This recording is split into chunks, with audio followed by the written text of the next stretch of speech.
دروستبوونی ئەو چێشمە و ململانێ و ئاژاوەی لە زینی وەرتێ لەم دوایانە دروست بوو هەر مایەی هەڕەشە و گوڕەشە نییە لەسەر دروستبوونی کێشەی برایەکان شەڕی براکوژی بەڵکو دەبێتە مایەی هەڕەشەش لەسەر ئەمنی قەومی نەتەوەی کورد دیارە هەمیشە ئاراستەکان بەوەی بووە کە خۆشبەختانە جوڵەکە نەگەتە ئەو ئاستەی بزاوتەکە نەگەتە ئەو ئاستەی کە شەڕی براکانی لێ بخڵقێت بەو هیوایی هەموو ئەو کەسانەی کە عامیلی خێرن بتوانن قسەیەکی خێرتری تێدا بکەن نەگەتە براکوژی خۆتەزانی لە شەڕدا کەس براوە نییە بە تایبەتی شەڕی ئیبرایەکان و کەسیش لە هۆکارەکانی شەڕەکە ناپرسێ دوجار ئەگەر شەڕەکە تەشەنەی کرد و گەورە بوو ئەوەی تێدا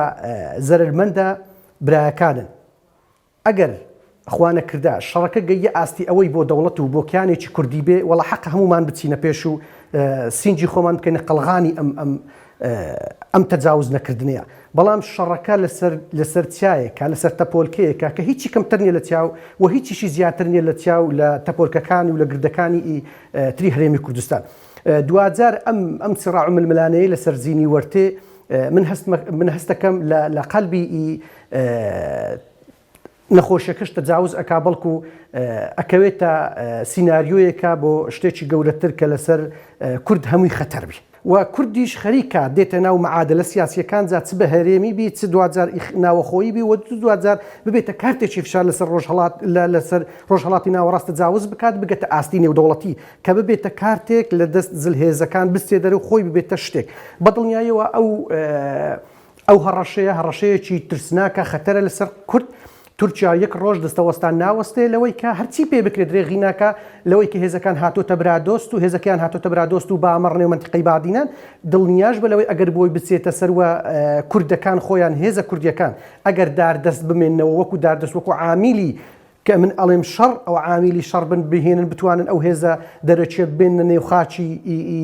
باوکو باپیرانیان کە خاچی هەموو کوردێکا چ کوردێک لە باکوور بێت لە باشوور بێت لە ڕۆژهەڵات لە ڕۆژئاوا هیچ کاتێک ئەمانە خۆیان بە غەریبە و بە غەوارە نازانن لەم خاکە بەڵکو هەمووی کووردە بە دڵنیاییەوە تورکیا چاوچنۆکە تموحیتی بگەتە ئەم شوێنەکە پێگوتێ زینی وەرتێ و ببێتە بربەستێک لە بەردەم جوڵانەوە و بزاوی کوردی کە برایانمان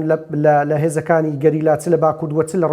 لە ڕۆژئاوا کە ئێستا بەرەوتەکانێکی باش ئەچن بۆ هەموو کەس زیاتر لە دوای موسڵمان بوونیش بۆ ئێمە پێویستەکە حزبە سیاسیەکان لایەنە سیاسیەکان لە نێوان خۆیاندا تەبابن چشمە چێشمیان لە ناو نەبێت یەکڕێز بن هەوڵ بدەن کە یعنی بە تەواوی معنە کە حرامە و خۆشیان حرام بکەن داردەستەبوونی دوژمنان چاوساغیکردن بۆ ناحەزانی کورد چونکە خاڵێک هەیە کە پێویستە هەموو کەس بزانی هیچ کەسێک لەوانیان هیچ لە وڵاتی ئەقلیمیانی دەوروبەرمان لەبەر ئەوە دژایەتی ئێمە ناکەن کە لایەنێک لە ناو لە پارچێک کاتە پارچەیەکی تر بەڵکو ئەساسەکەی هەدەفەکەی کوردبوون و نەتەوەی بوونە ئێمە بەهۆی کوردبوونمانەوێ بەهۆی نەتەوەی کوردە یعنی کە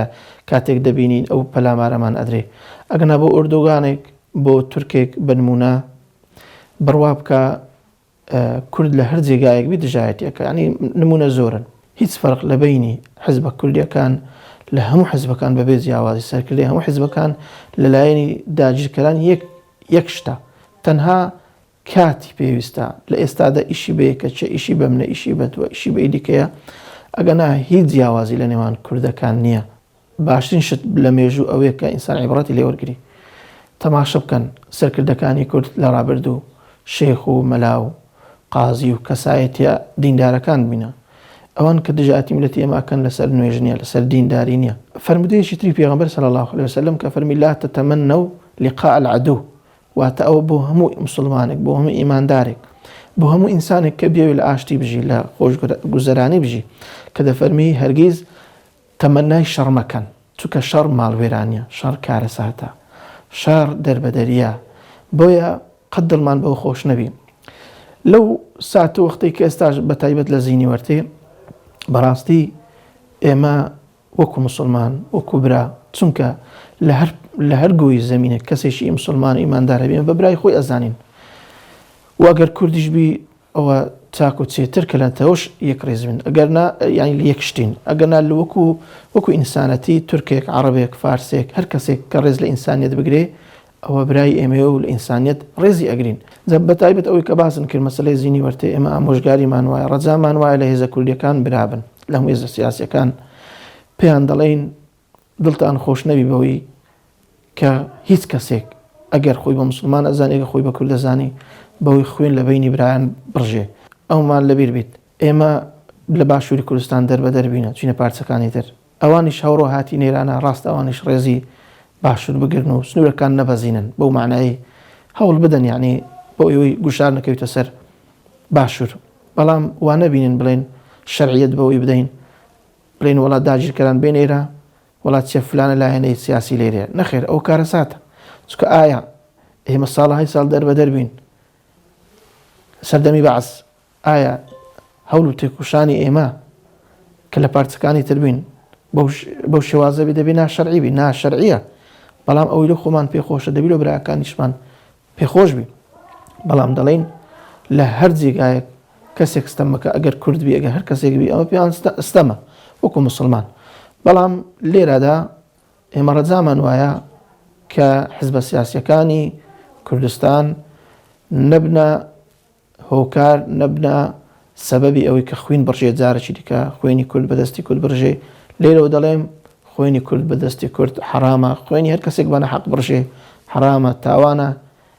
بەر لەوەی کە کار بگاتە ئەوەی کە لایەنێک هێرش بکاتە سەر لایەنێک چونکە چاوساغیکردن و هاوکاریکردنی داگیرکەران بە هەر شێوازێک بێ جەریمەیە تاوانە